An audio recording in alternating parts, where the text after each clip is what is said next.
She was the most beautiful girl in town. People turned heads when she walked down the street. A wealthy woman noticed her. The next day, the rich lady came back with a massive dowry and proposed. The girl's family quickly agreed, hoping she'd live a better life. On the wedding day, the girl finally wore the dress of her dreams. Her dad tied a red ribbon around her wrist, his eyes filled with sadness. She didn't see the groom until she stepped onto the wedding stage. Everyone stared at her with envy. She was marrying into wealth. But just then, when the officiant called for the witness, the groom's ex suddenly showed up. The rich lady immediately panicked. But the ex didn't cause trouble, and the ceremony went on. In front of everyone, they exchanged vows and became husband and wife. But Jack kept staring at his ex as she walked away. He tried to follow her. His mom blocked him and warned him not to shame the family. She even told security to escort the ex out and ordered Jack not to interfere. That night, Emily waited with hope for her new husband. But all she got were cold and cruel words that broke her heart. Jack packed his bags and left, leaving her alone in their wedding room. She looked down and saw dirty footprints on her dress. She started crying softly.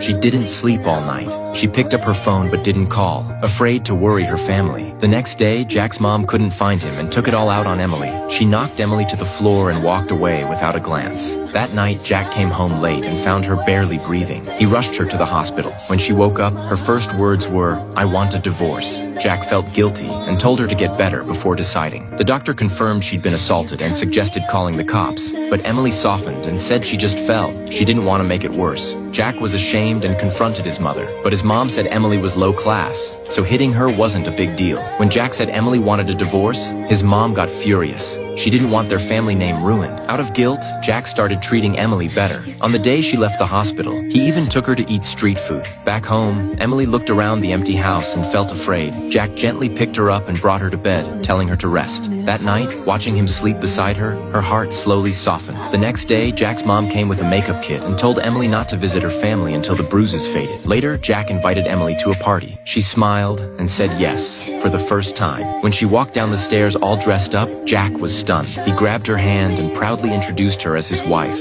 They even danced together for the very first time. After the party, Emily brought the drunk Jack home. But suddenly, Jack grabbed her wrist, thinking she was his ex. The next morning, Jack woke up and saw Emily beside him. He jumped out of bed in shock. Emily looked confused. Jack said coldly, "You can have my body, but you'll never have my heart." Then he slammed the door and walked out, leaving her in tears. Jack went straight to his ex's place. She told him she was pregnant with his child, and all of it was seen by Jack's mom.